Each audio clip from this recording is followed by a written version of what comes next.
Welcome to Your College Bound Kid, a podcast for parents, college counselors, students, and anyone who wants a weekly 90-minute deep dive into the world of college admissions. Hi, I'm Susan, and I'm a college counselor and have read applications for a small liberal arts college and 2 research universities. My twins are recent college graduates. I'm Lisa, and I'm a clinical psychologist and college counselor. I have a daughter in college, a daughter in high school, and a son in middle school. After 30 years in Chicago, we recently moved to North Carolina. My name is Mark. I'm a college coach in Atlanta and the parent of 2 daughters. Karis, a graduate of Davidson College, and she is the founder of the Spanish tutoring company, SpanishHelpToday.com. And Joy is a graduate of the University of Georgia, and she is getting her master's degree at North Carolina State University. This week in the news, an article by Annie Reneau from Grown and Flown entitled, "We Need to Rethink, Encouraging Our Teens to Follow Your Passion." A question from a listener takes a look at college rankings and says, I understand general rankings like U.S. News are not any good, but what about individual industry rankings? Are they any good? There has to be some industry standard out there. Our interview, we continue with Rod Skinner, leader at Milton Academy, and he continues to answer the question, why is it so hard to get into a selective college these days? And there'll be no college spotlight. But the real excitement is it's our first time having Susan Tree here. Hi, Susan. Hi, Mark. How are you? Good. Can you believe 20 years ago when we were working together at Westtown School that we'd be doing a podcast? I know, the blink of an eye. Yeah, you just never know how life takes its twists and turns. Those were good years, Mark. They really were. We worked with wonderful kids. I'm glad we've kept in touch ever since then. I use a lot of stories from there as examples. I try to be veiled so that nobody knows what we're talking about. But I have to tell you the story quickly, Susan. So one time I was using a Westtown example, and this parent reached out and said, "Were you talking about Mark Lukansky?" He said, I went to the prom with him. Sounded like you were talking about Mark Lukansky. And so you have to be careful. I don't know if you knew Mark, but he taught elementary or middle. Yeah, he was phys ed. Soccer coach. Yeah. Yeah, and upper school. Yep. Great people. Yeah, so, sometimes you think you're being a little guarded and, you're not. Someone out there hears. Yeah, well, it wasn't him, but it just made me think, oh, okay, I need to be a little more careful. Friends, a couple announcements today, keeping it really short. We've had a few more schools commit to come on the podcast, senior level person in the admission office. Some of these will be more later in the fall, some early fall, some late fall. But I still want you to send in your questions because we want to take at least 2 questions from our listeners. So here are the 25 colleges that have committed to do interviews in 2002. Bard College, Mackie Siebens. Mercer University, Kelly Holloway. Oregon State, John Bockenstadt. Now, that is not going to be an interview about Oregon State. It's going to be about a wide range of admission issues. So send in any questions you have about anything for there. Reed, Miljan Trulove. Rice, Tamara Seiler. St. John's College, Benjamin Baum.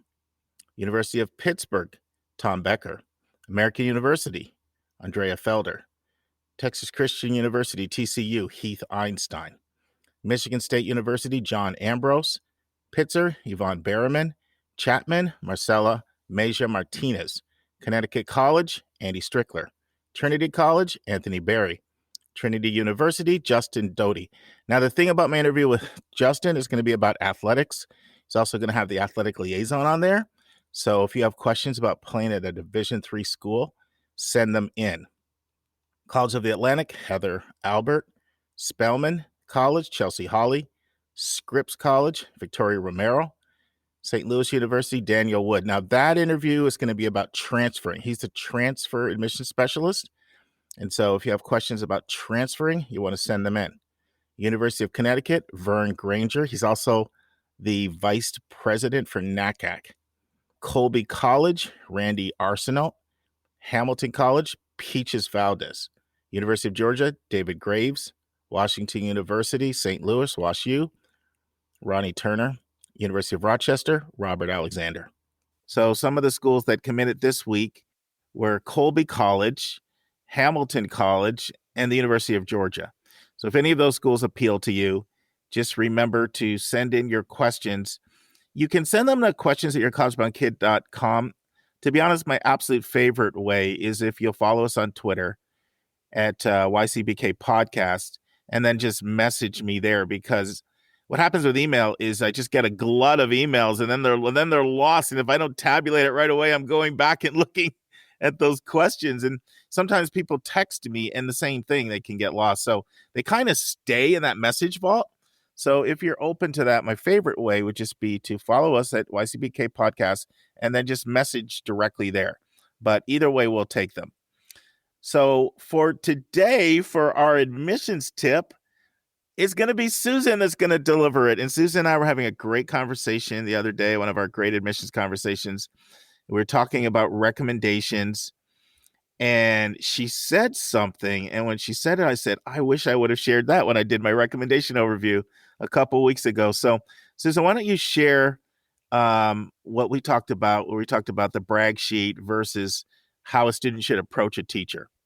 Oh, this is such a great subject, because there's a lot of controversy about the role and the impact of recommendations in the college application process, and a lot of them don't add a great deal of value to a student's application. But the ones that do, that are written by counselors and teachers or people on the outside, the ones that do add value add a lot of value. And I think, Mark, that and you know this too, that teachers often feel that they're painting this, rose-colored version of the student, and they're not clear of what their mission is. And the lack of clarity is nobody's fault, but they don't really understand that the purpose of their teacher recommendation is to describe their relationship, their observations of that student in their academic classroom, lab, whatever. If they happen to also have coached the student or worked with them in a club or organization, they certainly have had firsthand contact with them that they can add to those observations. But first and foremost, it's an academic letter of what goes on with that young person in the classroom, and bring them to life. Teachers often quote resumes, areas of the student's achievement and experience that they have had no experience with. And I know why they're doing that is because the student has been told to hand them a resume and or what unfortunately has come to be known as a brag sheet. The brag sheet implies these are the things the student is most proud of, whether they have anything to do with that teacher or not. And that's where I think this whole thing goes off the rails. It just goes off the rails right at that point, because everybody's moving the train into the ditch. And when I'm working with kids, I talk about who they're interested in approaching for the letters, who they feel knows them, who they feel has more than kind of, he got an A in a hard class and was one of the only students who did the extra work. Not bad things to say, but unnecessary. So what I say to kids is, okay, hand the teacher, you can put the title brag sheet on the piece of paper, but when you go, and it is important to go, ask the teacher to have a conversation with you, you go and say, here's why I picked you. I have real clarity on why I would like to add your perspective to my application for admission to my colleges, because this is how I think you know me. This is what you've observed. I think you've observed. I think you can be honest about my growth, not just my achievement, and in addition to growth, my potential. So a recommendation just can't be a frozen moment in time. It's just simply not a resume, a recap. It's a look into the past. It's an affirmation of the student's learning experience in the moment, and it's a glimpse into the future by that adult who has seen many kids move through high school and go on to study various subjects. They tend to have a very big sample in which they can view. But if the student doesn't say, here's why I think you have something really valuable to add, and this is what it is, it's not putting words in their mouth. It's simply expressing from their heart, from the student's heart, why they feel that teacher's perspective has real value. And I thought that was brilliant on a couple levels. For one, any teacher would want to know that. So right away, you're sort of satisfying that curiosity. But then the other thing that I loved is we know how common it is for teachers even to be told, get the brag sheet and use that as your launch pad for the write-off. And I love that it focuses them in that classroom and the influence and impact in the classroom. And I think it kind of helps keep them in that lane. And so that's why I thought that was a fantastic idea and one that I will be borrowing from you. We all borrow, right? We sure do. So I'm gonna, I haven't been telling my students. In fact, I've already done it since you shared that. So that's the tip. Tell the teacher why you selected them, and make sure you're not talking about the fact that they came and saw your track meet and saw that you're pretty fast. Keep it in the context of in the academic realm, because schools are looking for the teachers. Well, and the academic realm doesn't mean that the teacher can't talk about character. Sure, of course. But character is evident in every dimension of our lives, right? It's evident in how we manage our own achievement, but also how we lift others. We lift others with us. And colleges are hungry for students who are team players. They can lead from the front, the middle, or the back, and that they view other people's engagement and success as their success. Well said. And the thing is that the teacher that everybody should be asking should be somebody who really wants to write the letter. And teachers that want to write the letter, they like to help kids too. So, I think sometimes a student can say a little more, like, I would love to see you talk about this. And you're not dictating to the teacher exactly what to say. If it's done artfully, most teachers sort of want to help kids. In fact, I continue to be amazed at how many teachers give the recommendation back to the kid and say, is this okay, or should I say something different? And I'm not saying people should do that, but I am saying that it is a window into the fact that the teacher does want to help the student. And so this is not some adversarial request that a student is making if they say, this is how you've impacted me, and this is why I chose you, and I'd love it if you could bring that into what you write about. Absolutely. I think that's a wonderful way of looking at it. And it empowers the student. I mean, this is a great life skill, because you and I know that as we move on through our lives, our social relationships, our work experiences, we are always in that position of saying to the people around us, what do I need to learn here? Where can I improve? What do you see as my strengths? Well said. And our admissions vernacular today, the word is program. And you may have noticed maybe 2 or 3 months ago when I interviewed Chris Gruber, the Dean of Admission at Davidson College, and I was asking him what it was like reading in a test optional environment. He used this word. It said it made us focus more on program, and by that meaning curriculum, courses taken. So sometimes you'll hear admission officers use the word program euphemistically for curriculum and courses taken. And our big number today is 662,000. And unfortunately, this isn't good news. It just broke. 662,000 less students are enrolled for the spring of 2022. And that is according to the National Student Clearinghouse. Um, and most of the losses are in public school, with community college being the worst and being worse for Black and Latino students. So the numbers are down for all the hype you hear about how schools are going to the lowest selective rates ever. Always keep in mind that's a small fraction of the colleges out there, and the majority of them are really struggling for applications, evidenced by the fact that they're down 662,000 students. It's a pretty big number. Wow. And now it's time for Hot Topics in the News.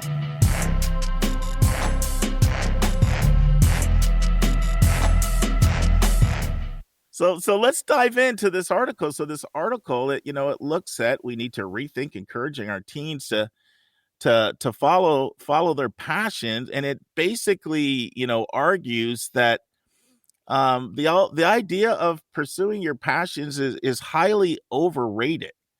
So one of the points it makes is that, what about people who don't have a distinct passion? How can you tell everybody to follow their passion when not everybody has a passion? It also says that people can have multiple passions, and it also says that telling your kids to follow their passions underestimates things like drive, determination, and discipline, which are so important. Takes a look at some of the research done at Stanford and some other places, indicating that following your passions actually can have implications that may hinder people from success. And there's a couple quotes from Mark Cuban, self-made millionaire, and Scott Galloway, entrepreneur. And it says basically this: don't follow your passions, follow your effort. That's a quote. And another similar quote: find out what you're good at and then invest 10,000 hours in it and you'll become great at it. It also takes a look at some people who pursued their passions and makes the point that following your passion doesn't always work. One individual had a passion for museum studies and said they spent 10 years and it was, quote, full of heartbreak and frustration. I eventually walked away burnt out and jaded. I think sometimes do what you love can be terrible career advice. I'd rather have a job I was less passionate about, but I could also leave behind at the end of the day. And then it also says, what if your passion was playing with homeschooled kids? Is that going to necessarily generate money? It goes on to say that nothing's wrong with getting a secure job that pays well, allows you to have the life that you want outside of it, and you don't necessarily love your job, but you like it. And then it also has a quote from Kelly Bird and says, following your passions can sometimes pigeonhole you. You can get locked into one particular perspective and you're so fixated on it. And the quote goes on to say, when you're unable to achieve success, it can lead to feelings of failure and depression because you fail to accomplish your goal. And then another individual says that the idea of having only one true passion sometimes is just not accurate. People can move around and they can have multiple passions. So, Susan, tell us what jumped out to you. I know this article had some appeal. And for those of you who don't know, Susan has a psychology background. So I think this appealed to some of your developmental psychology background. So share whatever's on your heart.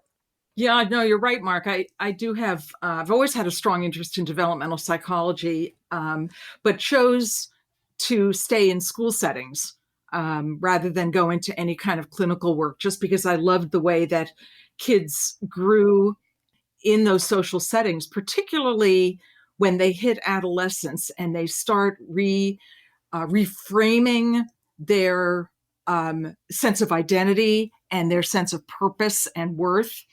You know, before middle school, it's really all about the home and the parents, Sure. the way it should be. We establish them, we root them in our family values, whatever we may have decided those to be. But then as they hit middle school, they're really turning away from us to a certain extent and beginning to reference their peer group, popular culture, whatever that feels like to them. I stuck with high school kids because I loved catching kids at that moment when they were beginning to turn from kind of, middle school, early high school, adolescence toward college. and realized that the world around them was really changing. And I used to say to the seniors in my college counseling program, you're going from the most mature and most sophisticated students in your school ecosystem, and you're about to hit rock bottom yet again, where you will be the least sophisticated, least mature students. So begin to think about what that transition is going to be like. And, as I helped kids decide where they might go to college, I often saw them struggling with this: who am I? What am I good at? And it's a very emotional kid. And the idea of passion is very different for different kids, depending on their upbringing and their personality and their temperament. Some kids wear their hearts on their sleeves. Sure. And it's very easy to see what they love and what lights their fire, that it's just written all over them. Teachers love having those kids in class because you can see the light bulbs going off and the face flush with excitement over an idea. And other kids, and it's not so much extroverted and introverted, there's some of that in there, but there are a lot of kids who just think first and feel later. Right. if you talk in Myers-Briggs terms, sure. They're thinkers, and they're going to process whatever it is cognitively first before it moves to the affective, kind of like starts at the head and goes down to the heart, where some kids hear with their hearts, and they read, they listen, they watch, and they have a visceral reaction before their mind, their cognition kind of processes it. So I learned never to judge kids about their passions, because I could tell that I couldn't always read that. Sometimes a student would leave my office after we were talking about college and what they might want to major in and what career path they might like to follow. And they'd walk out of my office and I'd say, wow, that was a deadly conversation. I didn't see any light come on in those eyes. It was a lot of looking at my watch and headed to my next class. But, a few days, a week, a month later, that student might walk into my office and say, I haven't forgotten at all what we talked about. Let me tell you what I think. Let me tell you how it's changed the way I'm looking at my college search. So, you work with teenagers long enough, you really learn to respect that. But I was always, in grad school, in my counseling program, I became a super fan of Erik Erikson and his model of psychosocial development over the lifespan. When I started working in a school, I became a big fan of Paul Teager, who wrote Do What You Are. Sure. And a lot of us have read that book. I mean, it early 90s, right? It kind of replaced, in a lot of ways, the what color is your parachute phenomenon of the 70s, where, those of us who were children and hippies of the 70s, much older and wiser now, of course, but we were in an era of free spirits coming out of the post-World War II era, where the young adults in that post-war era were buckling down. They had to make up for lost time. Mm-hmm. They needed to marry, have families. Mm-hmm. There was a sense of tremendous urgency to fit in, be productive, establish yourself financially, get your kids move in on their education.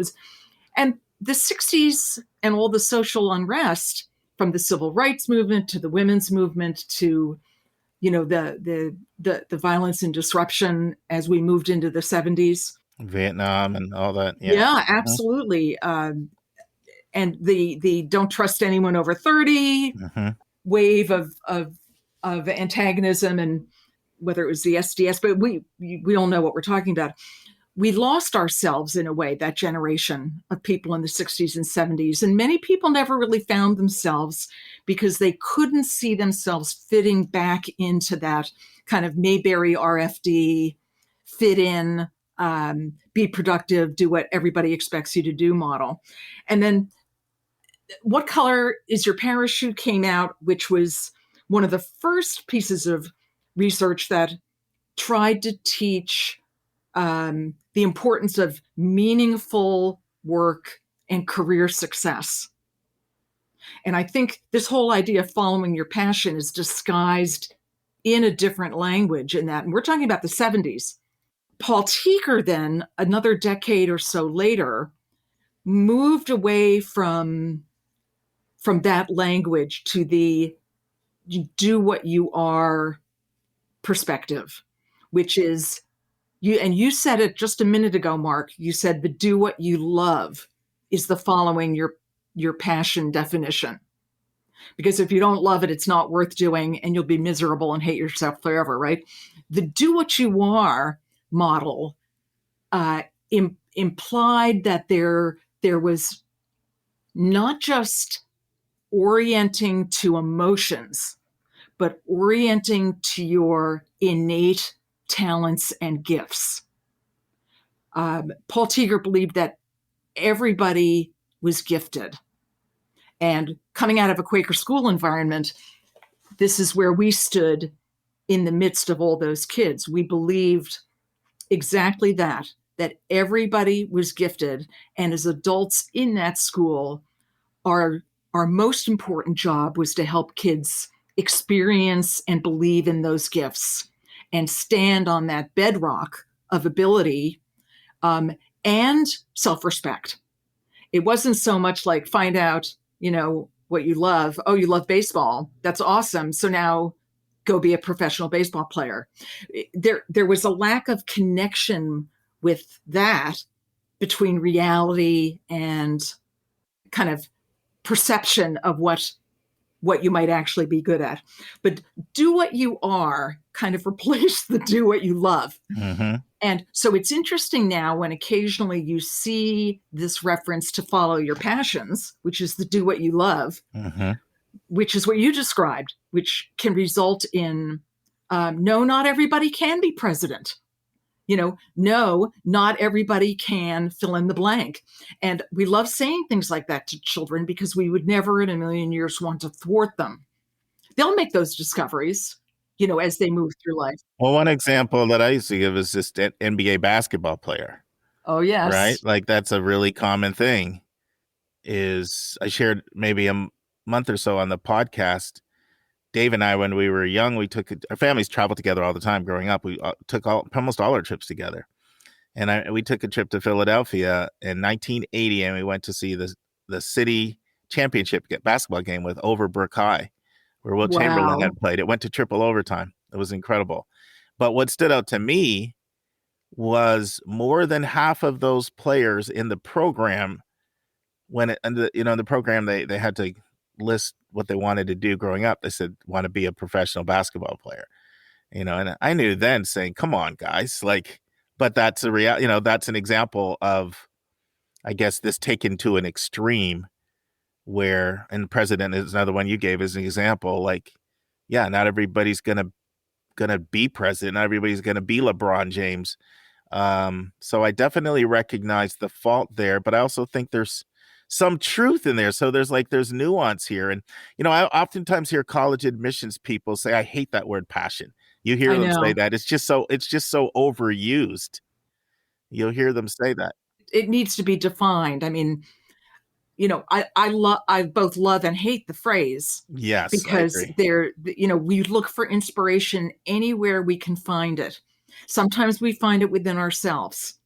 And that's what I think of as passion. It's that deeply felt, you can't hold me back sense of calling and destiny. And that if you don't do something, you really will never be the person that, God created you to be on this earth, and your life will be a missed opportunity. But I think the discovery of the do what you are perspective is that we are gifted. We have been given this kind of nature and nurture upbringing. And our job as individuals is to search and seek and unpack and find that kind of merger, that intersection of what I call profession and vocation. And I think that is a really good point to make in this conversation.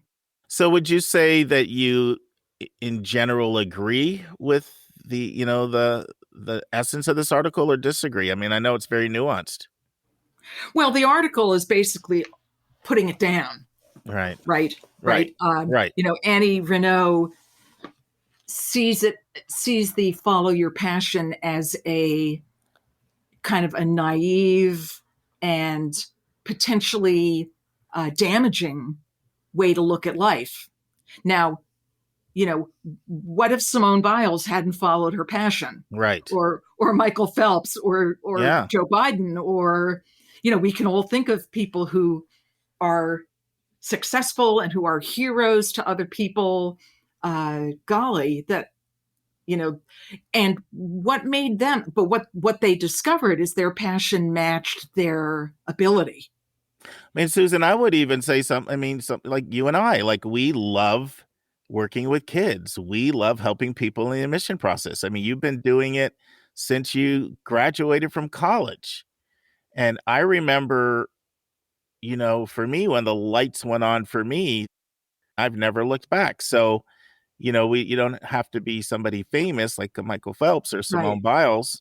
Like for my own self, that whole statement that you often hear, do what you love and you'll never feel like you've worked a day, that fits me.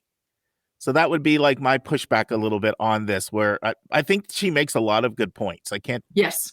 But I also think there's another side to it. Like I work really long hours, but I don't feel like I'm working because I'm having so much enjoyment. I would never work the hours I worked if it wasn't so much fun. The podcast is another example. It's a total passion project.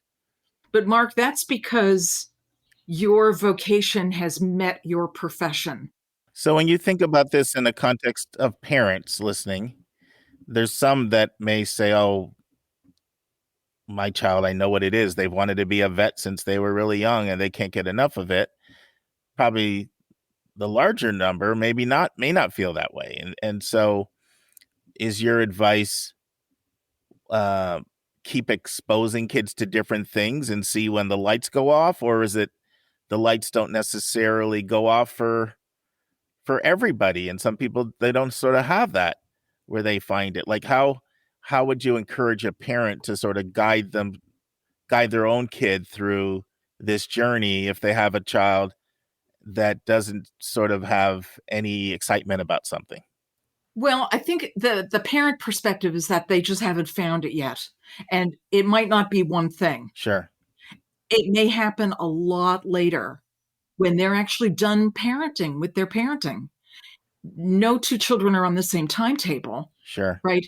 And I think the very best that parents can do is watch their kids, help them access opportunities, never say no to laying down something old and picking up something new. Some of the best college essays I read, by the way, in the last couple of years, have been about kids who laid something down in their life.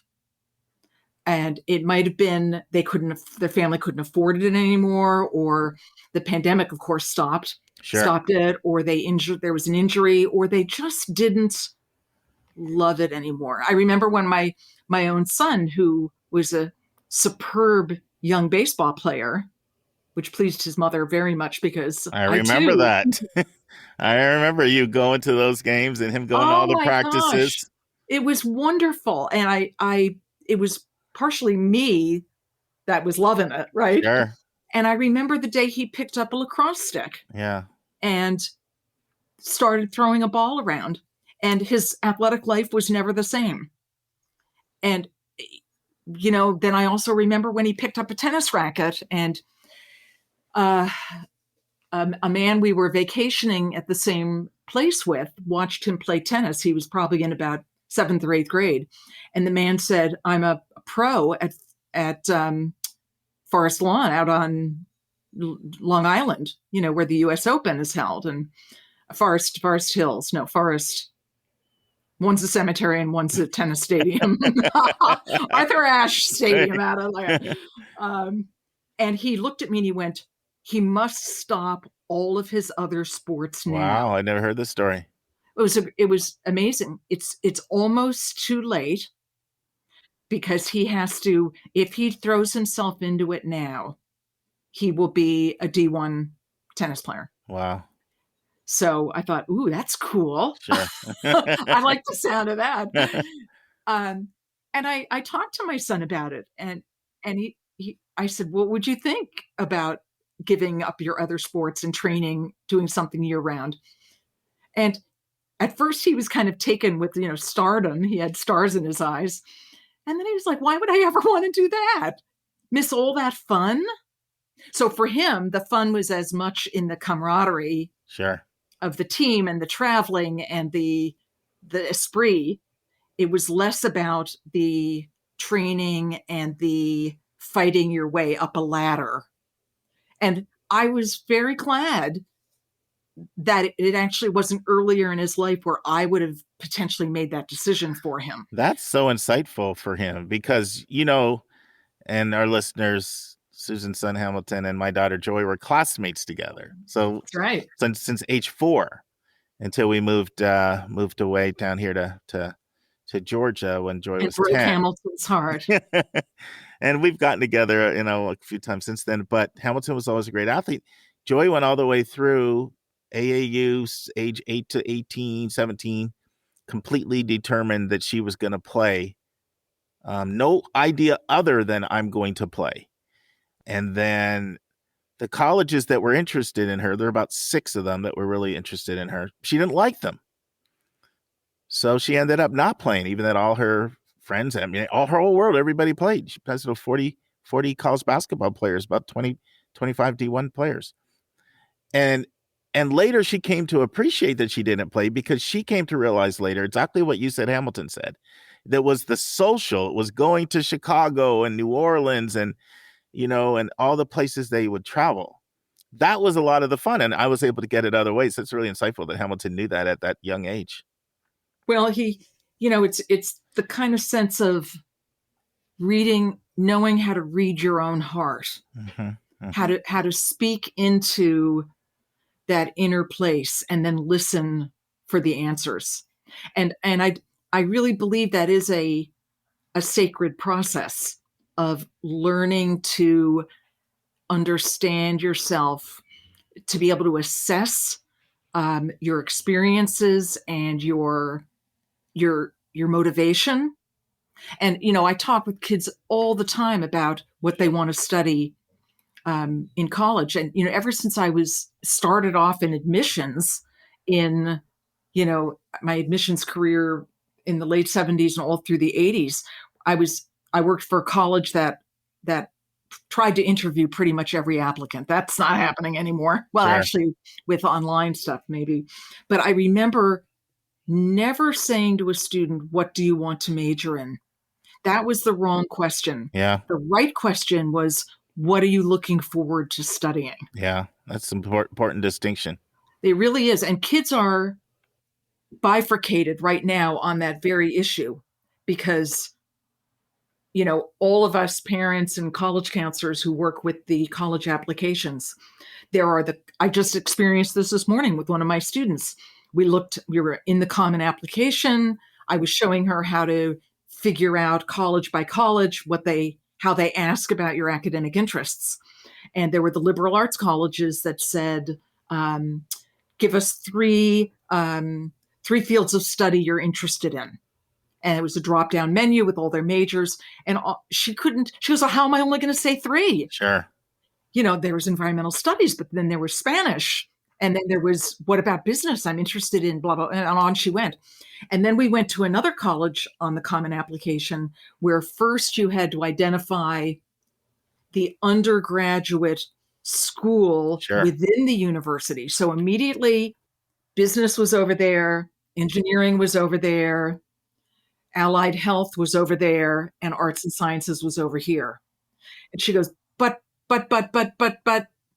And I said, well, are they giving you a chance to list a couple of options? And she goes, yes, but they have to be within the same school or college. Eric Erickson, the developmental psychologist I mentioned earlier, pinpoints adolescence beautifully in his psychosocial model of development. And he said the goal of kids between the age of 13 and 18, that's middle school and high school, right, is exploration of independence and self.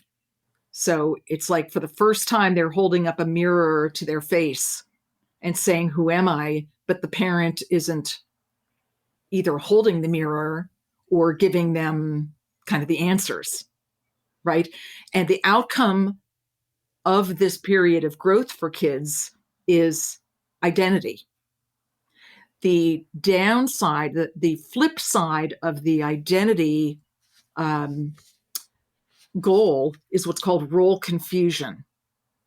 Identity versus role confusion. Erikson believes that every stage of development has a hallmark crisis associated with it, and that the work of that period of time is to address that crisis and find the kind of the truth to power for yourself in that.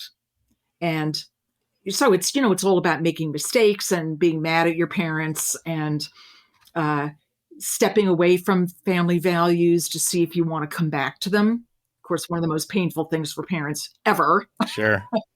But if it's going to last a lifetime, they've got to get on the outside and look in for a while before they reclaim. I have a question for you. So, before how you mentioned in a counseling session, there's the kid who is exuberant about something and you leave all enthusiastic. And then there's the other kid that, just you're looking at your watch.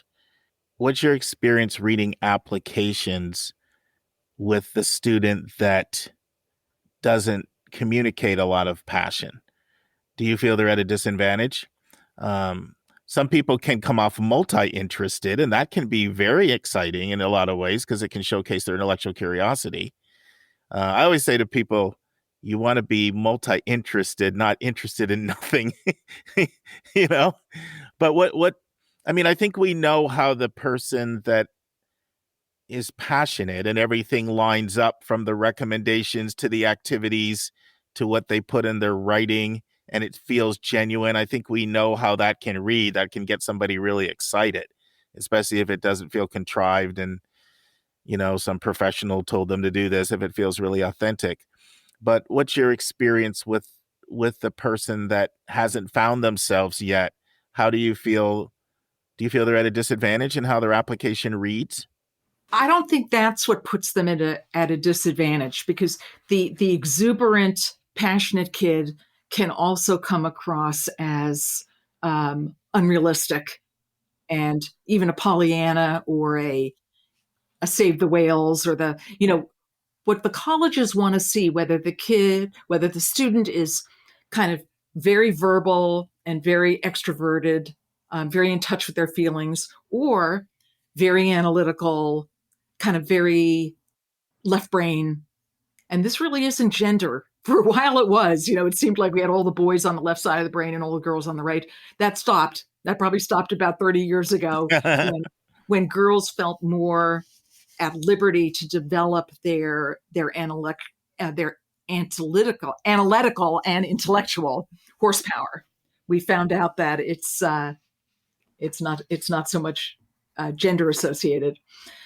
I think what happens is some kids don't have the vocabulary. Especially some, and I'll pick on STEM kids, just because there are a lot of them right now. Sure. And they're incredibly smart and they're ambitious, but they suffer from what I feel is a lack of maybe interdisciplinary thinking. They can come across in an application as almost clinical.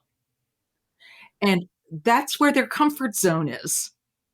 And in every application, and I've read for both liberal arts, but also for STEM-heavy research universities. Sure.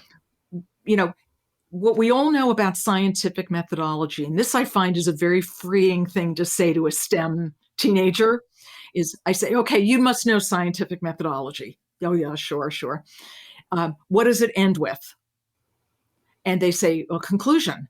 It's like, no, it doesn't. Mm-hmm. That's not, you read a scientific paper reporting on an experiment. A scientific methodology ends with questions for the next investigation. You have your conclusions about what you learned through that study, experiment, or whatever it is. But then the paper, the speech, the whatever always ends with what does that open up in your mind to what has to be examined next? Where are you going with this? Oh, and teenagers, it's like they want to tie it up with a bow Mm-hmm. and say, here are my conclusions, damn it. Right, right. And this is what makes me great is I have conclusions. It's like, no, what makes you great is that you have questions, that your intellectual curiosity it's like you're on a trampoline and you've made a discovery and you've shared it and boing, you jump back on that trampoline and you're shot into the next investigation. And that's what makes your heart race, is that there's this chain, these links in a chain. So the STEM student has to kind of approach the growth mindset in a different way. It's like, you don't want a fixed mindset, even if you're passionate about mechanical engineering. You want a growth mindset. You want that openness, the questioning, you want to show you're an intellectual spark plug. The professors are going to love you in the classroom because you're going to be the spark plug that ignites discussion, that calls out other kids for being dull or a professor for being dull, for that matter. But, the kids that are more, oh gosh, I can think of my social justice activist kids, my women and gender perspective majors, the kids who want to major in psychology because they've been through it all and they want to help everybody else. These are beautiful things. These are precious qualities that need to be preserved, and we need to fuel those fires, but we then need to balance them with the left brain analytical thinking. So in a way, we're just doing the same thing, but in opposite directions with the two different types of kids. Susan, I have a question. It's a little off topic, but so obviously you've read in the 70s, the 80s, and then in the last 5 years. Do you see a greater gender gap now in applications, or does does it feel very similar to how it was in the 70s and 80s? That's a very interesting question, and I don't have a scientific or data scientific response, but do you have an anecdotal sort of gut level one? Well, when I worked at a liberal arts college, kids were attracted to it because they didn't see themselves yet in a career path, and also it was more acceptable at that time to be really not just undecided. And I agree, kids should never check off that box because you always have interests. It's okay to be undecided, but tell a college what your interests are. Right. It's more information is better than no information. But at a liberal arts college, and this was before the turn of the century, everybody was interested in English and history. Sure, we had pre-med and pre-law kids, but we had pre-teaching, pre-ministry, foreign service, pre-public service. And there was that sense of, I don't know where I'm going, but I'm going to love the journey. Sure. Right. And, so then I left that and it was gender balanced. I would say I read as many applications in the 80s and early 90s from young men and young women who were interested in public service and teaching and all these other things, as well as medicine. But then kind of the STEM storm hit, as we moved through the computer age, the digital age, and kids became educated differently and their brains started developing differently, and reading became much less of a central focus of education, right? And then we started for a while seeing girls question whether or not the analytical world was for them. And colleges would get all excited when they saw a STEM application from a gal because the numbers were weak. Well, you know what? The number of women faculty members were also weak. There wasn't a whole lot of attractiveness. There weren't a lot of women in STEM professions who were mentoring and guiding and illuminating the path for these young women. And then, you know what? Everything started changing because those early STEM women moved into teaching and professorships and research and mentoring. And suddenly all of our doctors seem to be women these days, right? Not all, but. And so young women responded to that. And it's interesting that in engineering right now, many universities are reporting that the numbers of men and women in the applicant pool have evened out in certain engineering fields, but women dominate, female applicants, I should say, are more dominant in environmental engineering and bioengineering. So kind of the life engineering sciences. That makes sense. Isn't that interesting? And the male applicants are more prevalent in mechanical, electrical. Yes, and exactly, electrical and computer. Mm-hmm. So that's where, and that's a very small sample, but I've read that. That was my experience reading applications for the last couple of years, definitely, because we would come across a woman and we go, oh, great, woman engineer application. And then suddenly everybody who was reading would get more excited when it wasn't environmental. They still were delighted. Sure. But it was interesting. I was not as aware. There are fewer women in physics than there are in biology. So we're still growing, but it sure is a lot better. A lot better than it used to be. I thinking back, Mark, to what you said about what can parents do. Here's our mental health tip of the week. Because I don't think we can talk about teenagers without talking about mental health. Sure. We have a generation, maybe several generations, more than one generation, that's been robbed of kind of balance and a sense of well-being in small numbers, but significant numbers. And what I would say, parents, is your child probably isn't going to become a starving artist.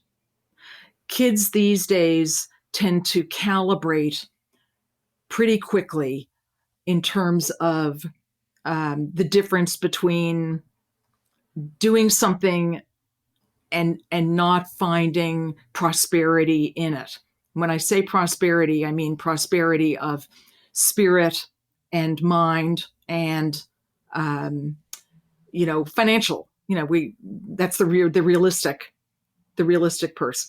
point. I think let your kids question their meaning, their purpose, their overall existence in middle school and high school. Let them have those adventures of experience. Not every kid will have every opportunity they would like to have, but let them love what they love, but look for changes and encourage flexibility and resilience. A lot of teenagers say to me that they don't want to disappoint their parents. Oh, my parents have invested a lot of money in, whether it's sports training or something. Private school. Yeah, private school and test prep, all kinds of yeah, stuff. right. Mm-hmm. And what if your teenager comes and says, I don't want to disappoint you, but need to kind of move in another direction. You think of that being a successful advocacy when a teenager does that. And we need to validate kids, even if they make choices that, aren't great for, what you thought success might look like. You may get what you want later on in that child's life, but, let them go. Let them not feel pinned into an identity or a pursuit that they are already beginning to feel is not going to be a source of long-term happiness. Susan, this was awesome. And this will be the first of many. I can't wait for your next article next month. So thank you so much. My pleasure. My pleasure, Mark. Great talking with you. Always. And now it's time for a question from one of our listeners.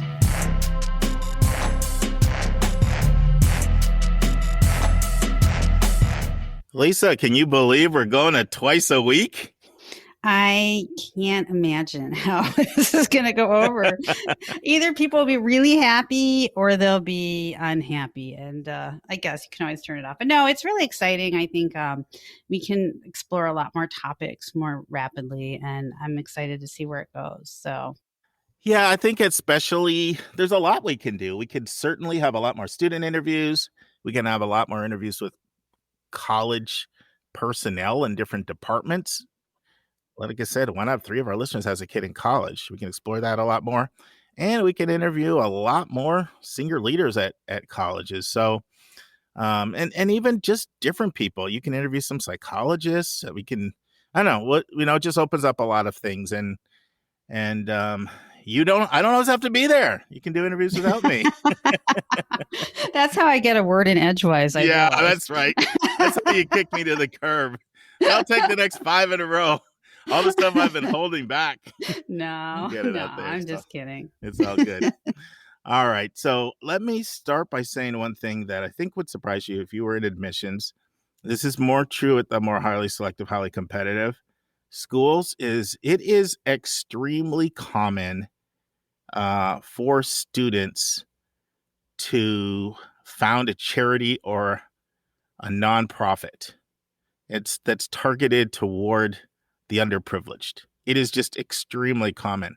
And, when I work with a student a lot of times and they say this is what they've done or this is what they're about to do, they often say it in the context of, I think this is really unique. This is my secret sauce. This is the thing that I think might give me my edge. And it kind of really doesn't. Now, don't get me wrong. The antenna is going to be up to see what was your impact, how strongly was your conviction, and admission officers are going to do their best to ascertain whether this was just resume building or this is truly something you had your heart in. And they're going to try to give you the benefit of the doubt, but their antenna is up for pretense.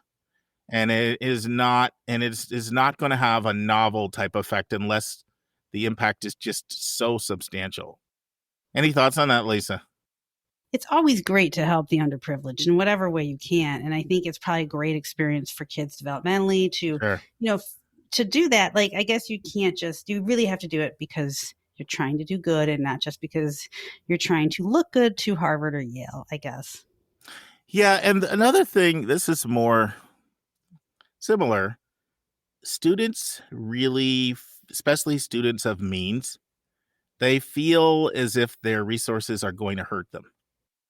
Students of means really feel as if their privilege is going to be a detriment in the process. And that they don't have a story that they lived out of a car. And no, they do. Like, I mean, maybe that's a little bit of an exaggeration, but you hear it a lot. Like, I just don't have this sad story, and that's going to hurt me. So they sometimes think that's their secret sauce to accommodate for it, is show like, I'm not just a country clubber who only lives in my homogenous world and only cares about people of my ilk.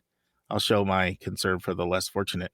Now, in fairness, I know a lot of students who have done this and really do genuinely care. It's not all admissions gimmickry at all. But I'm trying to share things I think would surprise people. And I think what would surprise people is how common it is. And it is even more common in affluent communities.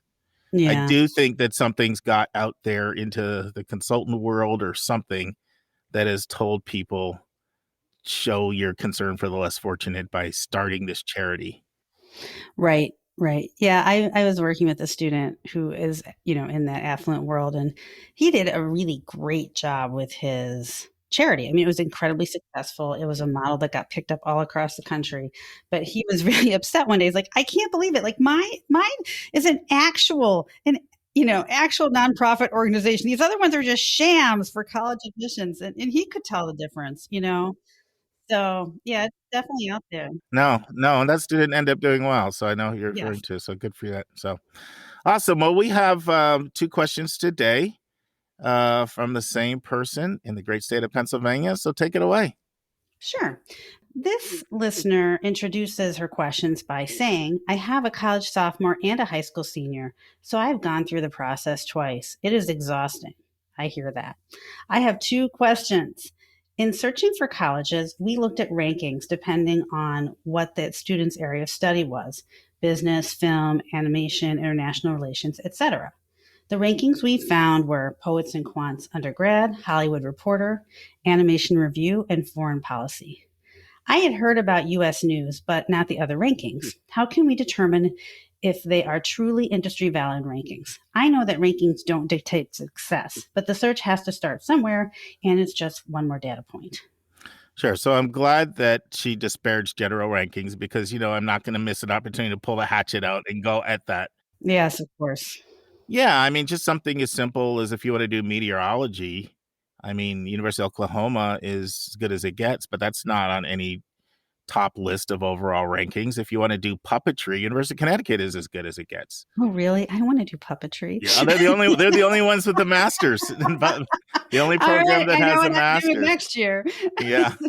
Well, I'm looking forward. We have that interview coming up with Vern Granger, their VP, and I'm going to talk to him about that program. But I could go on and on. One of the schools you did a spotlight on, College of Charleston, really strong marine biology program, but they don't make top 50 lists and all that. So just for that reason alone, the general rankings aren't worth the paper they're written on, and just throw the whole thing out. I cannot believe the public has been hoodwinked into putting any credence in them at all. But now let's transition, because Maria is our question asker from Pennsylvania, and she acknowledged that. So let's park our car where she wants us to, and that is on individual subject rankings. So I will say this. I do think individual subject rankings are worth consulting. If you care about something, then you should want to know what are some of the better programs in the country for the thing that you want to study. So I put them in a different category. I do not believe they're just completely bogus. I believe there's some validity to them. However, there's still subjective factors involved, and that's important to point out. The individual subject rankings, they're still formula driven. And I know this is more work, and people want something simple. Tell me what's good. Tell me what's bad. Tell me what's in the middle. And I'm not going to do that. I am going to tell you to look at their formulas. Look at their formulas. Look at the different formulas that they use. And you ask yourself which formulas you think are better than others. Now, I will give you a little tip. One thing that individual subject rankings can have is, not all of them do, but some of them do have a component of asking graduates how pleased they were with the program. And I think that's important. I think that any type of evaluation like this should be looking at, well, you studied whatever it is. She mentioned a few different things: business, international relations, foreign service. What do you think about the program? So, for example, Poets and Quants, they have a lot of different rankings. I think they do a very good job of researching undergraduate and graduate business schools. They're worth consulting if you're interested in business. They are, in my opinion.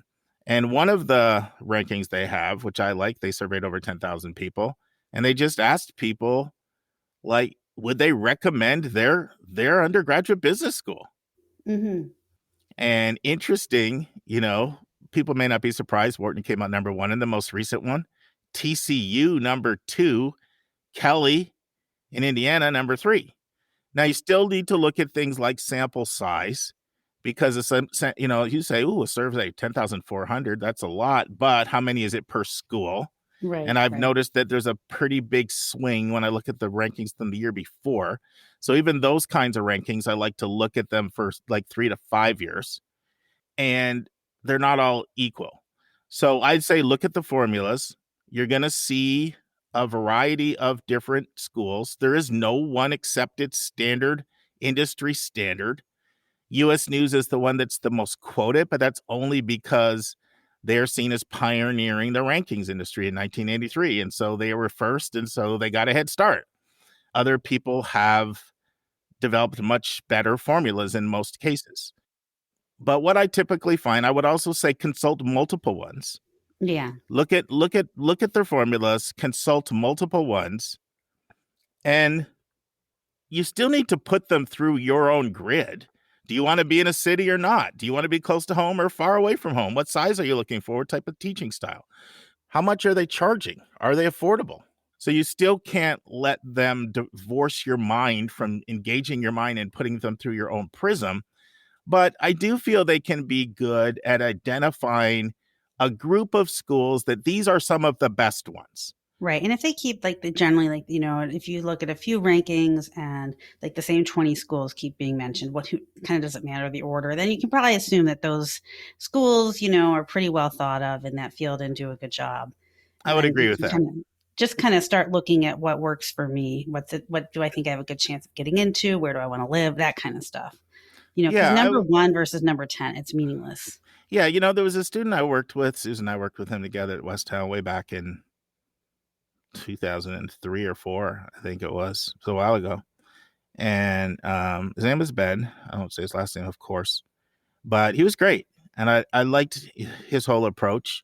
And I was working with him, and so was Susan. And I remember talking to him about rankings, and what role are they playing, and he was like, I know how highly subjective they are. He was a very strong student. He said, I like to know that it's top 50. And once it's top 50, then is it 50, is 50 better than 5 or 10? I'll look at my own personal factors to take that into consideration. And so, and he went through his whole process, and he ended up picking a school that very, very good school. There were other schools that were ranked a lot higher. If he would have just been into thinking 10 is better than 30, he ended up choosing Carleton, a fantastic school in Minnesota. But I respected that approach. And exactly what you said, like you can come up with a list of, okay, these look like they're 20 or 30. If you're a really strong student, you can, look at the 20 or 30, depending on how strong you are or how academically rigorous you want the place to be, 50, and then start to apply your own personal factors. Any other thing you want to say on this? Yeah. And, I just think that, I would just say I spend a lot of time when I'm doing this, like going through the specific departments on the website, after I have sort of gone through and said, okay, 10 different sites have recommended, these X schools. I will really do a deep dive and see if they have the classes I think would interest my student. Kind of how big the class sizes are. I mean, there's still a lot of data, there's just sort of no substitute for research, I guess, even with these lists. No, and I'll tell you one thing that I like to do with students, and I know you do this as well, Lisa, is take the list of all of the professors and go over to a place like Rate My Professors and read what other students say. What other students say about actually having these professors in that department. And let's look at the breadth of the course offerings.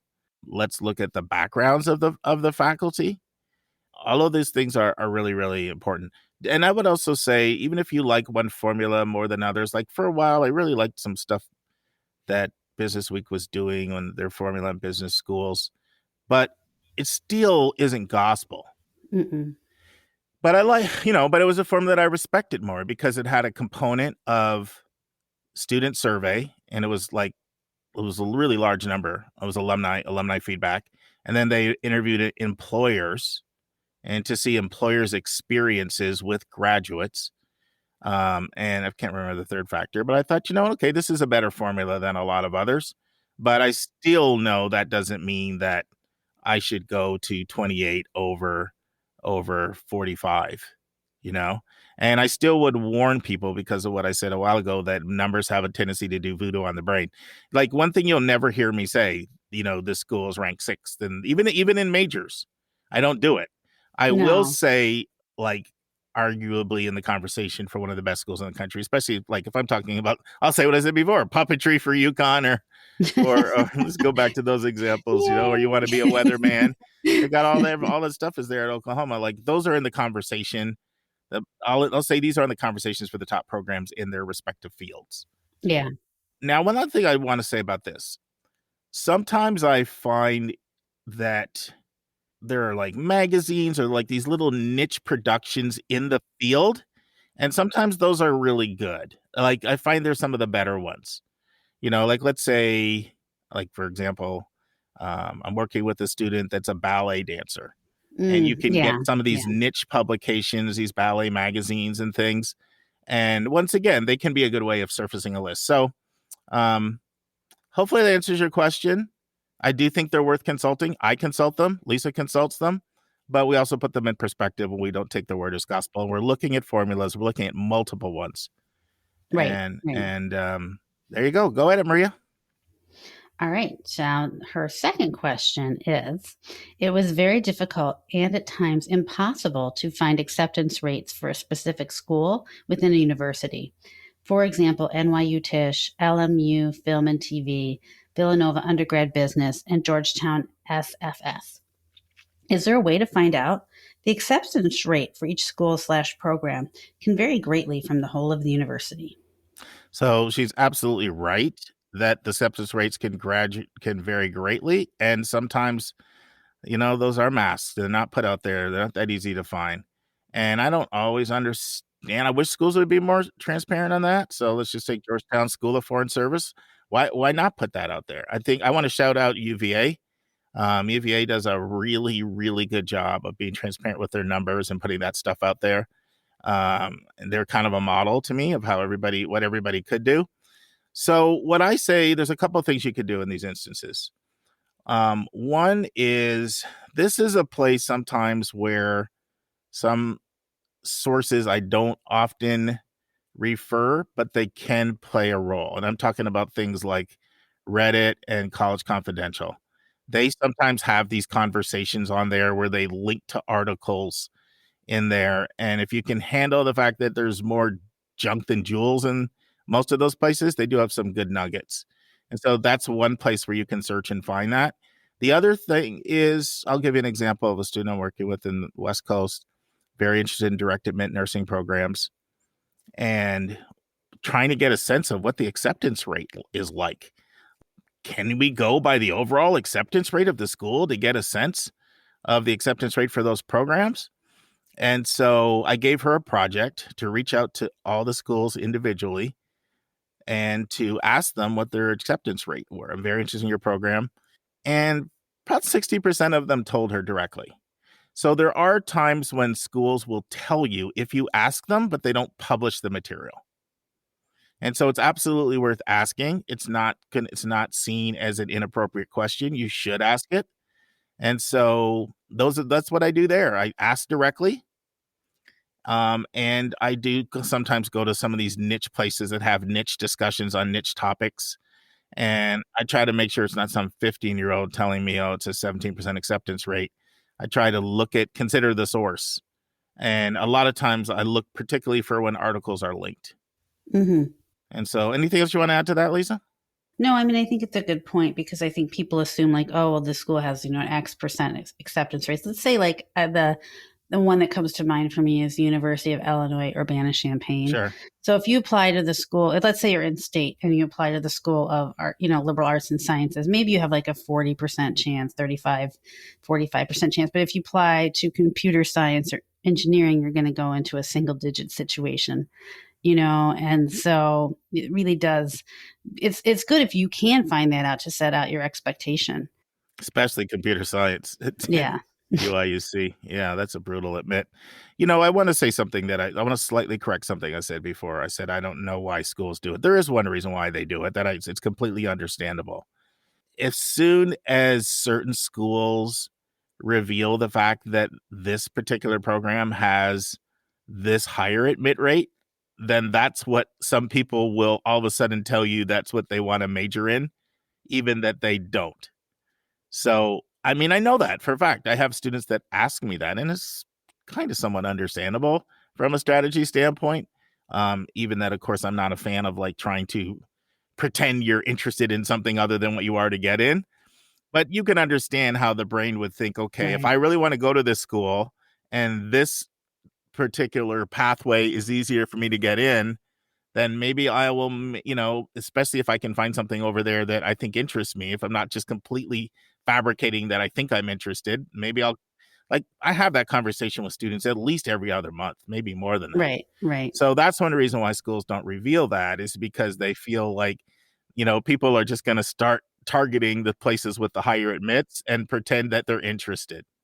Yeah, I know this is another University of Illinois at Urbana-Champaign example. Hey, you came from Illinois. You have a right to use the For home place. years, it was well known that if you were not the strongest student and you wanted to go there, you should apply to the College of Agricultural Sciences and then transfer after your first year. And so there were all these kids from New Trier High School who apparently loved farming. I don't think they do that anymore. I have one person that I talked to. She's like, you know what? My dad made me apply and he made me, go to the agricultural thing. And so what I did is I just took all the class. I know everything about seeds now, and now she's like a biologist, but whatever, it's funny. I get that. The school I probably get it with the most is Cornell, because they have some very differential admit rates as well. So hopefully, Maria, that's helpful for you. And I love the research that you're doing. And thank you for being a listener to the Your College Bound Kid podcast. We appreciate you. Yeah, Maria sounds like a trooper with those two kids and trying to figure all this stuff out. So you go, girl. Keep going. You're almost done. Yep. You made it once. You'll make it again. And now this week's interview with a special guest.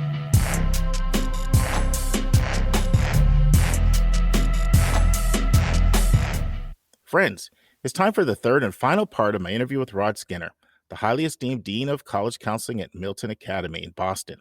Rod finishes the discussion of why it is harder now than it used to be to get admitted to a highly selective college. And then, of course, we end with the lightning round, and I put Rod on the hot seat. And so here's another piece that I do is, so here we are, we've gone through the process, right? And a kid now has a set of options in front of them, right? And let's say the kid has some wonderful options, but they weren't all exactly what the family would have hoped for, right?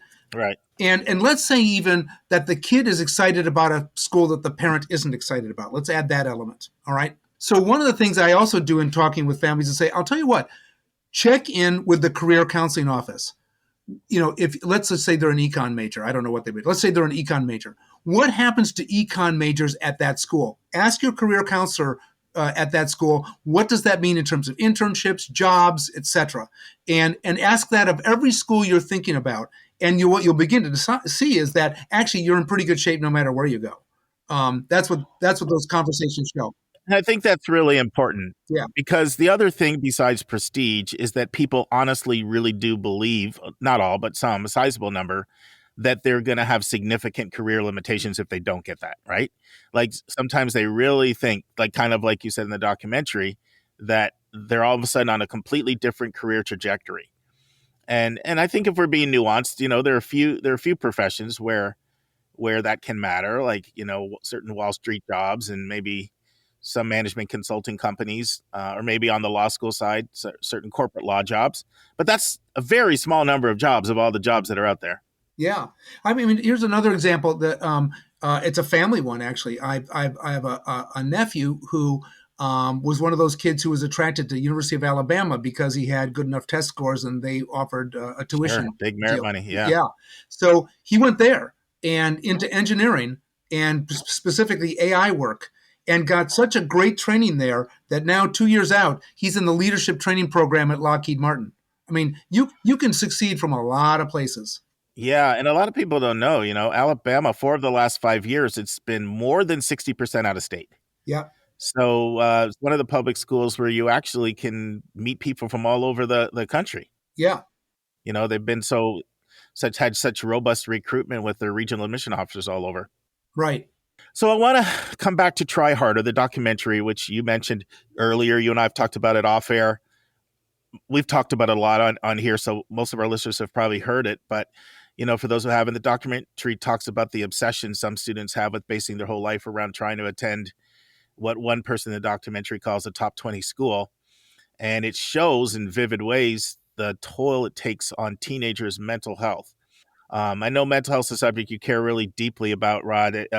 Originally, remember, that was going to be your original topic for our first interview, remember?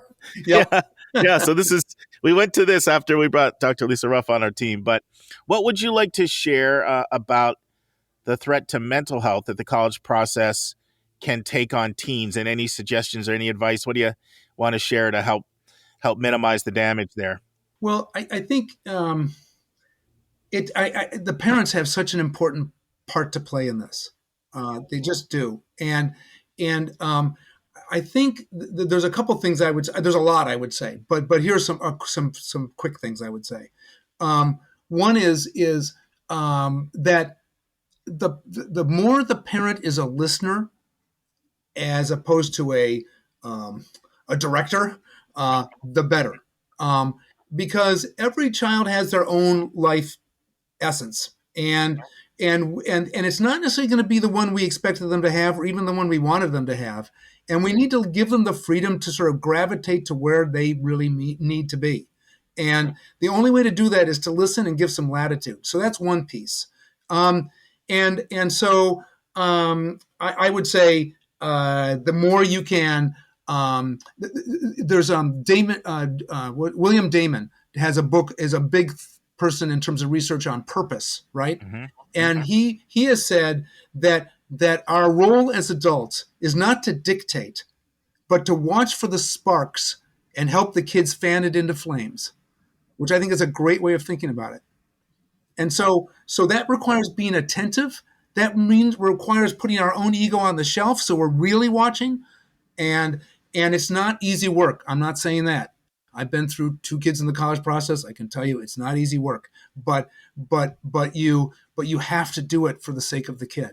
Because if they feel you don't have enough confidence and faith in them to run and their own lives and find their own way, they're on some fundamental level going to remember that as a lack of faith. And that lack of faith could end up haunting your relationship in ways you couldn't even imagine in years to come. So, let's face it, 4 years of college, that's wonderful. It's important. But we all know that's not the game. That's just one part of a much longer game. And one of the things I say to kids is, the most important choice you're going to make is not your college, but who's going to be your partner in life. And treat the college process as maybe a practice run on how to research. Okay. So there's got to be this long haul thought about this. And if a kid feels good about themselves and if they feel empowered, they're going to take care of life no matter where they go to college. But if they don't feel empowered, they are not going to do well. And in fact, I think if you were to really dig into some of those folks I mentioned who wish they hadn't gone to my institution, there might have been a lot of them who went there because mom and dad made them go there. So the parents just need to sort of remember that they're parents, right? And my father-in-law was fond of saying, "We raised you to leave us." Well, in order for them to leave us, we have to give them the legs under themselves and the strength and the ability to advocate for themselves going forward, right? We need to make them freestanding adults. That's our job. And if we are always dictating, if we're always questioning, if we're always steering, we are not making them freestanding adults. That would be sort of a general reaction to this. And then I guess I would move to that why question the UWC director asked. Why is it so important for your child to go to this particular school? Why? What's really going on? What's the itch you're really scratching? And I would argue that the itch they're really scratching is, I just want my kid to be happy and successful in life. If that's the itch, then there's a lot of ways to do that. That opens the field. So I would say, do a little time in the mirror and say, why am I really so worked up about this one school or these 3 schools or whatever? What do they really give that some other schools can't also give? Has your experience been that when you're able to show people like data or like what you said, talk to them about the economics and the opportunities, have you found that allows all that angst to subside? It can help. It can help. I think, honestly, the other part is that we as counselors need to work very hard to build relationships with parents where we can. And I know there's some cases where the caseload is so enormous, that's a very tall order. But where you have the opportunity to build relationships with the parents, you should. Because, and one of the ways I do it is by I meet with the parents group once a month. I mentioned this to you, Mark. And I would say maybe, through Zoom. It's all through Zoom. Sure. And I would say, I don't know how many then listen to the recordings after, but on a given night, I'm talking to about 120 people every time I do it. And so that is a way for me in an hour a month to begin to create a relationship with those parents. So then when I have to sit down and maybe say some hard, uncomfortable things about where things lie and what the reality might be, I'm not saying it's perfect, and I'm not saying I don't have difficult conversations, but it sure helps to have a relationship. Because then there's some faith that you care about their kid, you love their kid, then maybe even you love them, and you're trying to do the best for them. So I would say that from a counseling perspective, I would throw that out. And for parents, I would say, see the counselor not as your adversary or your gatekeeper, but as your collaborator. Be collegial, because most counselors want to do the best by your kid too. So work together, I guess I would say. No, there's a lot of doses of wisdom in there that you shared. And, I'm continuing thinking about the point you brought up about how some of your classmates 45 years later were like, it's a lot of pressure. Yeah. I don't know if I would have done it again. My podcast co-host and best friend, Dr. Dave Williams, he went to Princeton and then Harvard. But growing up, I would be with him and we'd be playing tennis, we'd be playing basketball, and people would say, where did you go to college? And or sometimes this was even when he was there, where are you at college? And he would say Maddie College, which was the residential hall he was in. Yeah. And one of the reasons he would do it is because if he said Princeton or Harvard, people start wanting to touch him and solve this math equation and literally think the guy walks on water. I don't feel like dealing with all of that. Yeah. So he would tell people he went to college. It was the funniest thing. Yeah. Yeah. Let's take a break to learn about Mark's recommended resource for the week.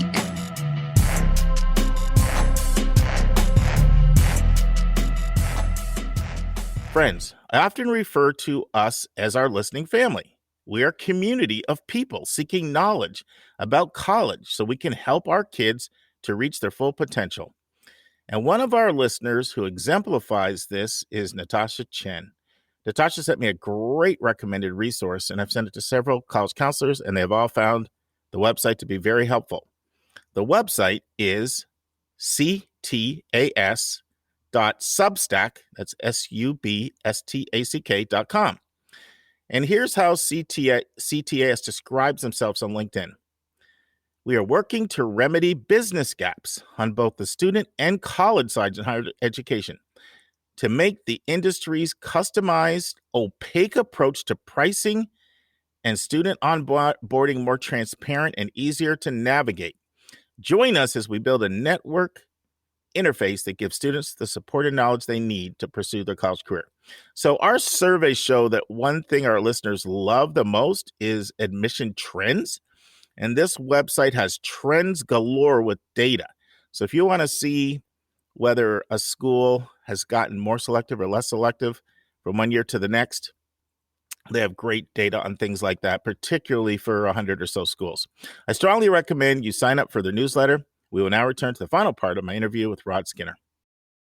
All right, Rod. Well, no first-time guest gets off our podcast without going on the hot seat. So you ready? We call it our lightning round. You ready? Sure. All right, go. All right, Rod can't be in education. You can't be a college counselor. You can't be a professor. Can't teach at Harvard, Seek. You can't do any of that. What else would appeal to you as a way of making a living? Oh, that's easy. A singer. I do a lot of singing, if I could make my living as a jazz singer, I would do it in a heartbeat. Are you on YouTube? Where can we hear your stuff? I'm a very private singer. No, no, I don't know if that's going to work for making a living. Yeah, I know. I sang all through college. I actually went over to Europe to see if I was going to become an operatic tenor. I spent a summer there training, so I really thought about it for a while. But Geez, you're serious. Yeah, I was serious, and that would be one. The other would be writing. If I could make a living as a writer, I would do that. Those two things. Yeah. Awesome. Love it. So Rod's retiring, and a guy who owns a bunch of car dealerships, he comes up to you. He says, man, you've been great. You've helped my kids at Milton. You worked with several of my kids. Your retirement gift is any car on the lot. Don't worry about price. It's yours. What does Rod pick? What does he drive? That's a really good question. That's why I asked it. Yeah, I'm tempted for a lot of different things, but knowing what I might end up doing, I've always thought, what would it be like to own a truck so I could haul a lot of stuff? So I might say, give me a truck. There you go. Wasn't expecting that. Yeah. Hey, you're a frugal guy. No Bentleys or Lamborghinis there. All right. Sticking on the driving theme, we all have pet peeves, and most of us have at least one or two pet peeves when it comes to other drivers. Oh, what's your biggest driving pet peeve? A guy who rides my rear bumper. Oh yeah, that's rough. Yeah, and when they honk their horn. Yeah. So I'll admit, I'll own this behavior. Is that when that happens, I'll eventually move over to the next lane, but I'll put the signal on and I'll take forever to get into the other lane. Yeah. Make them pay. Yeah. Make them pay while you're smiling. That's funny. All right, you can't live in Massachusetts. You have to move anywhere in the world. Where are you moving? Oh. So now this is a really interesting question because I've got a granddaughter and two granddaughters in Austin, Texas, and a granddaughter in Portugal.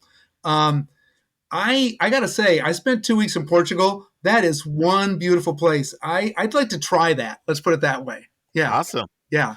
And congratulations, Rod just became a grandparent for the third time over. So congrats. Yeah. Pretty awesome. Thank you.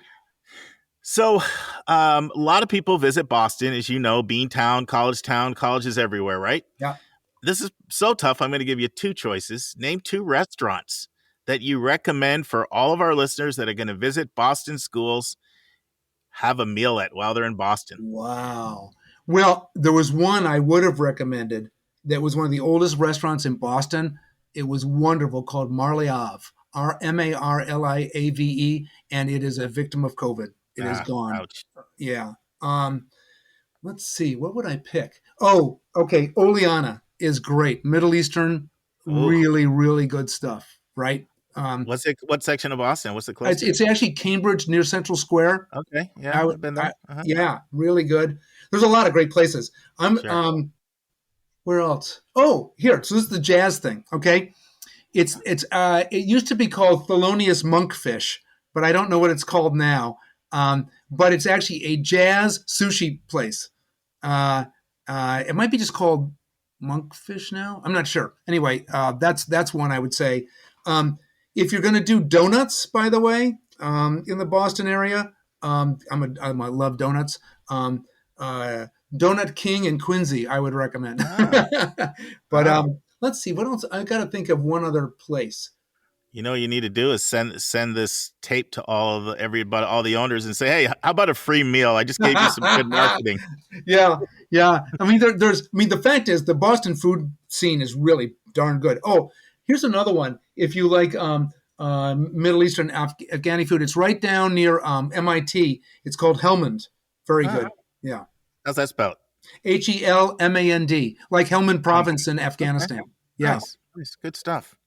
All right. Name a book you've read that's had a positive impact on you. Wow. I'll let you have a couple too, because I know you're a big reader. Let me give you a fictional one first and then maybe a nonfiction. How's that? That works. And let me add one other thing is if you're looking for just good brain candy, I would recommend the Louise Penny books about the small Three Pines village just near Montreal. All murders. First of all, if as many murders happen in that town as she writes about, there shouldn't be a population anymore. But anyway, there's It's really just a fun read. And if you're a foodie, her descriptions of the food that run through, awesome. Anyways, a lot of fun. But a book I've read recently that I just really, just the language of it just made me smile all the time is Hamnet, Hamnet, which imagines kind of fictionally the life of Shakespeare's son. And it's really wonderful writing. I recommend it. I've also read The Nickel Boys recently, which I thought was really powerful. I actually spent some real time with Me and White Racism, that book, and then also have done that 26-week program. I would recommend that. It was good. Done it twice actually with different groups of people, so different conversations. Been really interesting.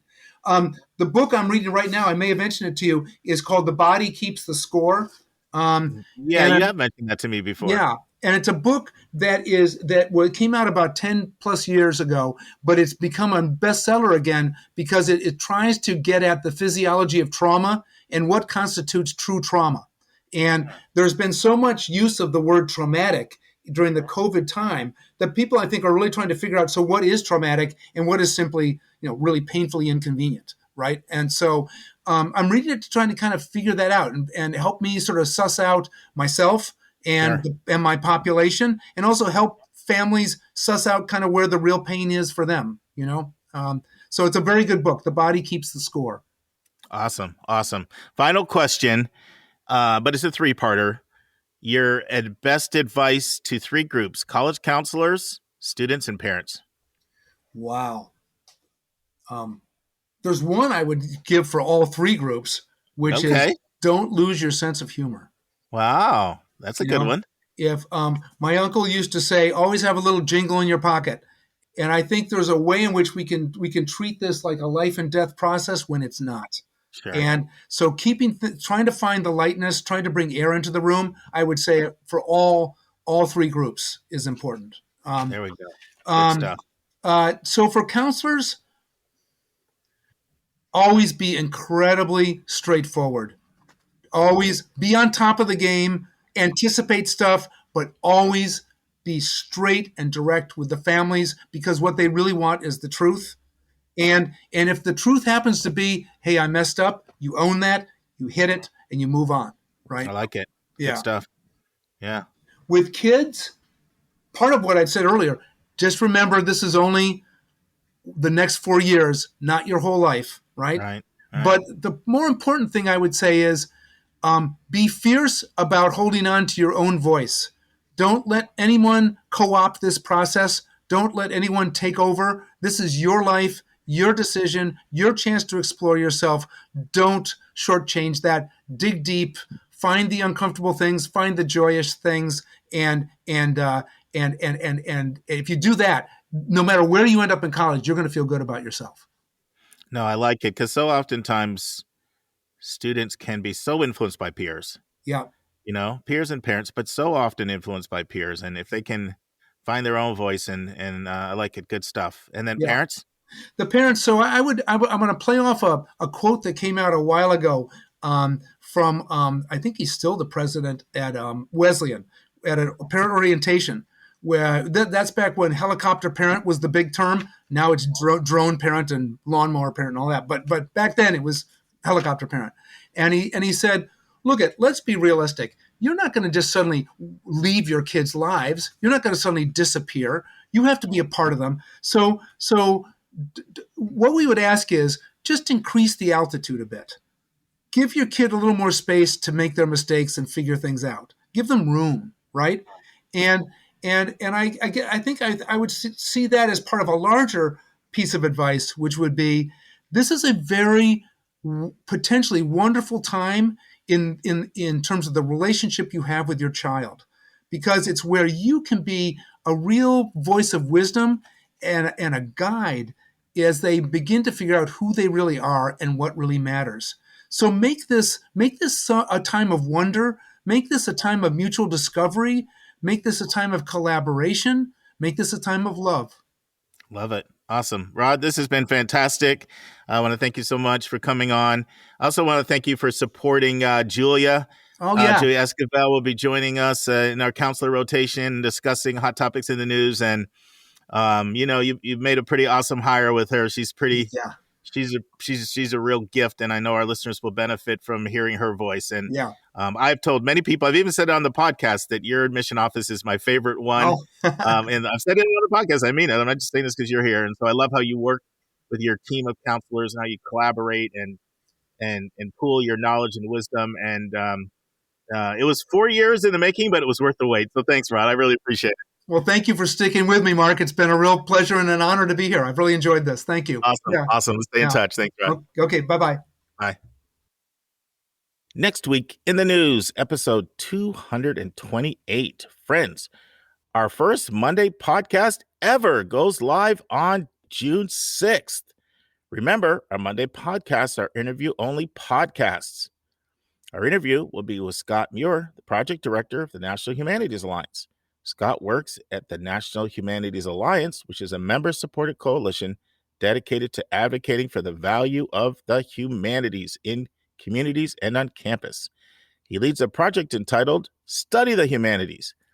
This is a Mellon Foundation-funded initiative, and it provides humanities faculty, administrators, and advocates with evidence-based resources and strategies to help make the case for studying the humanities as an undergraduate student.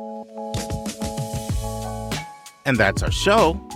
A big thank you to you, our listeners, for tuning in this week. If you find this podcast helpful, please follow us and you'll get every single episode as soon as it is released. If you're interested, there are a few ways you can really support our podcast. You can click the share button and send it to your friends and acquaintances. You can help us pay our staff and our expenses by donating on our website. You can write a review for us on Apple or Spotify. I'm the producer of the podcast, but we have a fantastic team of 14. Shout out to our co-host, Dr. Lisa Ruff, Dr. David Williams, Susan Tree, Vince Garcia, and Julia Esquivel, and to our substitute co-host, Sylvia Borgo. Our sensational sound engineer is Nemanja Motvich. Our amazing music is from Victor Allen Weeks. Marketing designs are from Kimberly Blass. Lily Parikh manages our Instagram. Our image editor is Talha Khan. Joyce Ducker does our website episode updates. And our webmaster is Stalianos Dimitriou. If you want to have a coaching session with Lisa or me, just text me at 404-664-4340. If you have a question you want us to answer, or if you have a recommended resource or article you think we should discuss, just send it to questions@yourcollegeboundkid.com. By the way, check out our website, where you'll find lots of content that is not on any podcast app. Our website is yourcollegeboundkid.com. If you want to learn about other hot admissions topics, follow us on Twitter at YCBK Podcasts. We think of you as our listening family, and we look forward to meeting again with you every single Thursday.